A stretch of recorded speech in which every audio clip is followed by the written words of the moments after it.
Chances are you've heard about the plane with the spiral staircase in first class. The plane with the 2 wide aisles and the 3 widescreen movies and the 8-foot ceilings in economy. And chances are you've wondered, who's going to get this incredible bird off the ground? Now you know. Pan Am will bring you the world's first 747. Pan Am will bring you the plane with all the room in the world before you know it.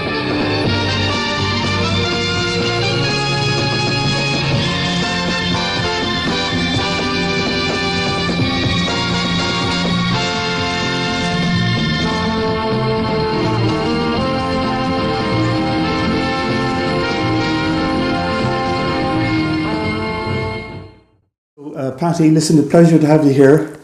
And thank you. You're wearing the Pan Am colours today, which is you're keeping in the spirit of mood, Pan Am. in the mood, yeah. So if it's okay, Patty, just for my YouTube channel, just a few easy questions, okay. Just about your career with what was once a formidable airline. How did you start out with Pan Am? Can you remember that far back? Oh, certainly. I had just graduated college, and I was not able to get a teaching job because the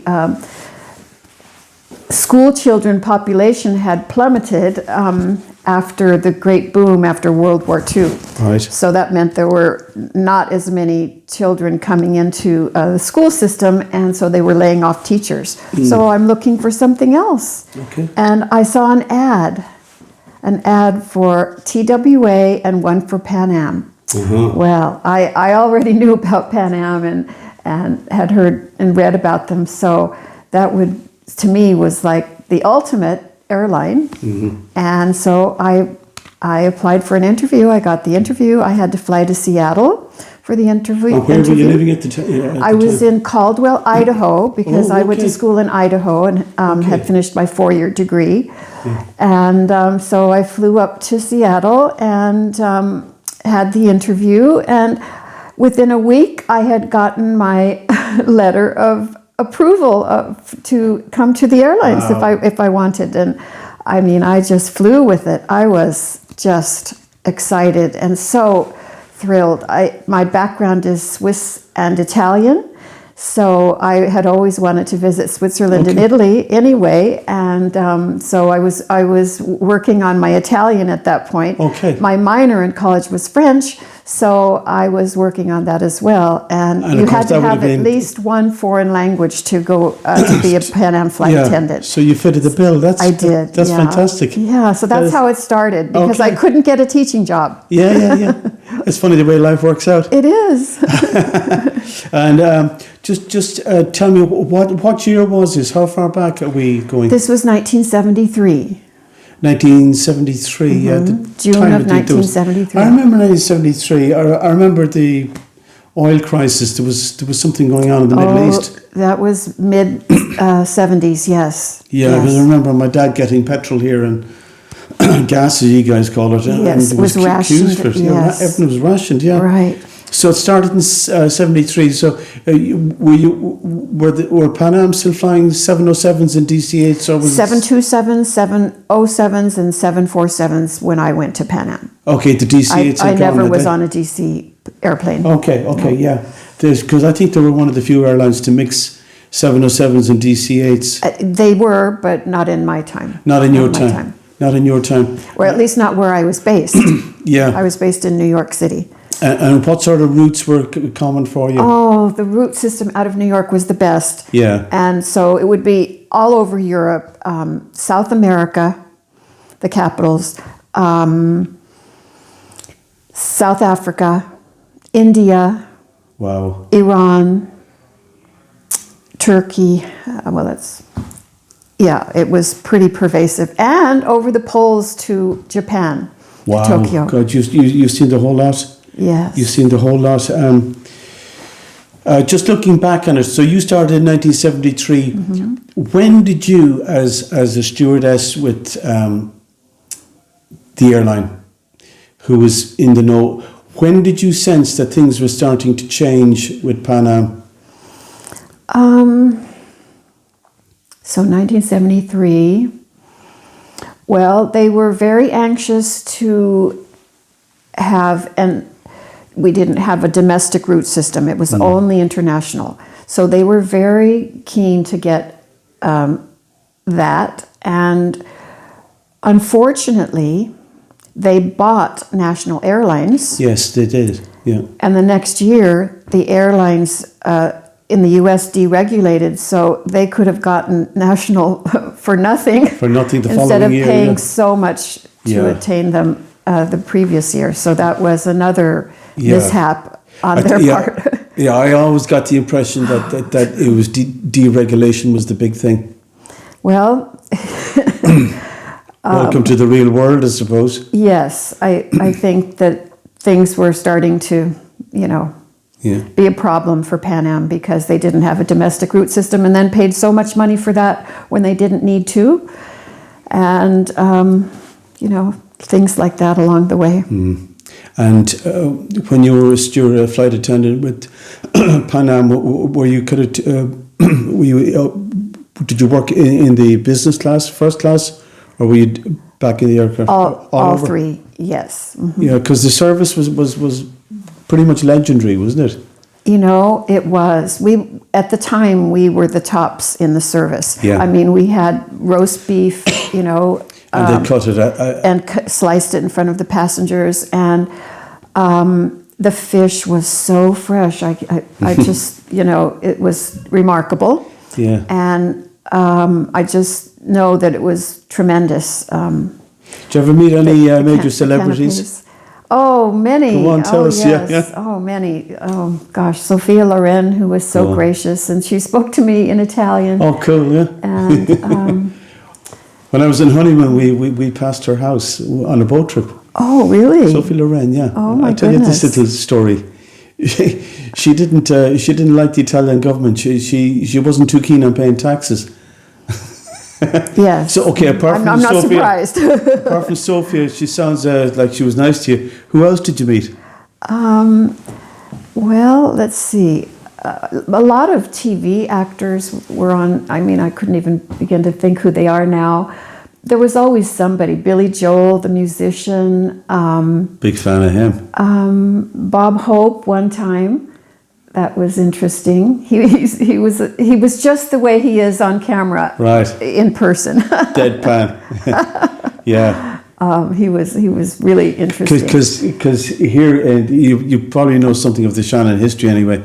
Back in the day, because of the limited range of aircraft, all of these celebrities came through Shannon as well. Yes, of course, yes.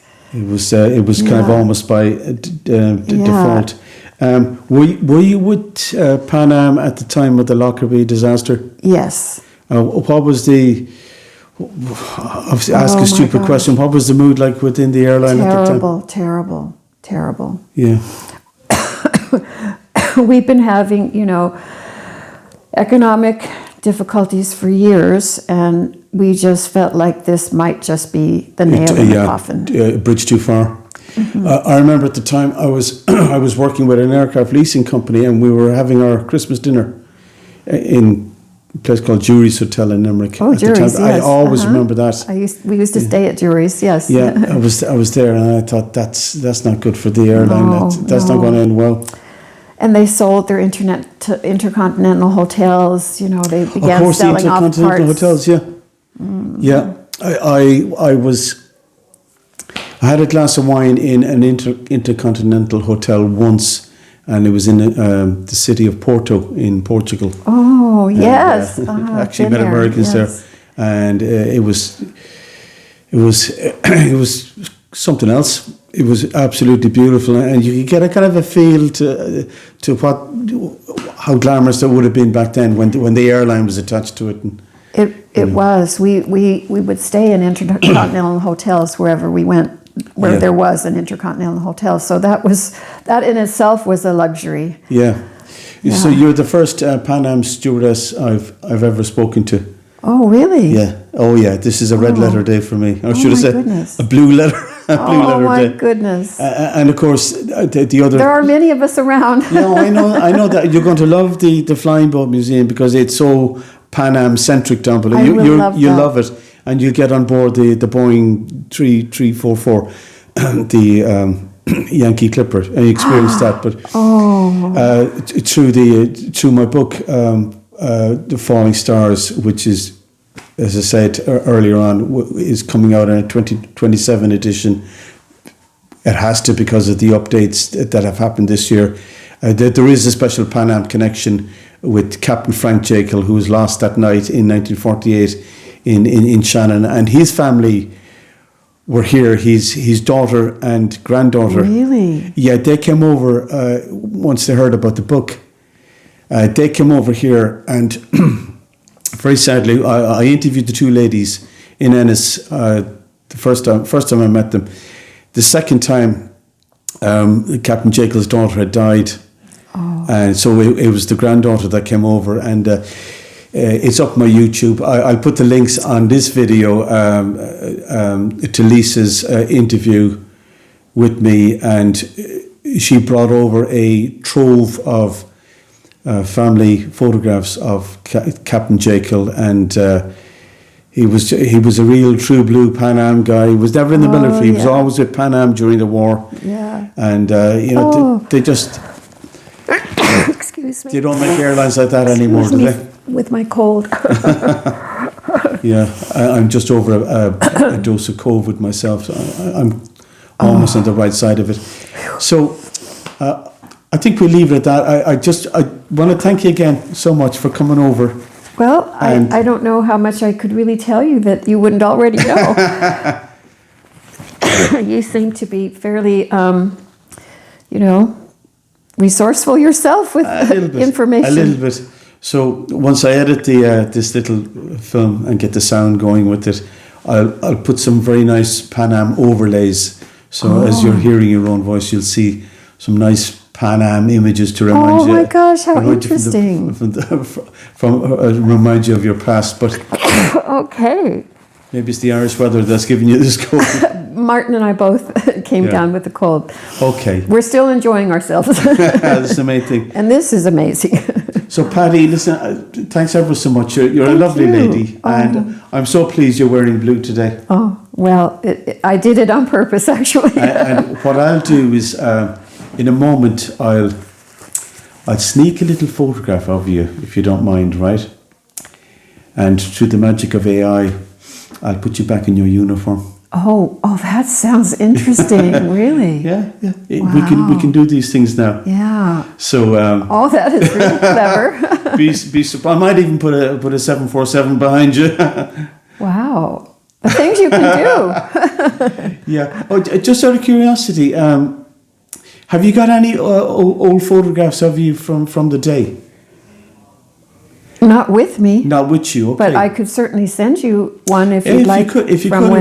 If you could, it would be great. Okay. But in the meantime, as I said, for this little film, I'll make sure you look shining in your Pan Am uniform. Oh my gosh! At 75. Oh my goodness. You're wearing it well. Oh, you're wearing I don't know about that, but. So, Patty, thanks ever so much. I really appreciate it. Thank you so much. Thank you so much. And all your family next door. I was a little nervous about this, thinking I needed to know dates and different things, and so I hope I didn't disappoint. No one ever gets stressed. Okay. Thanks, Patty. Thank you very much.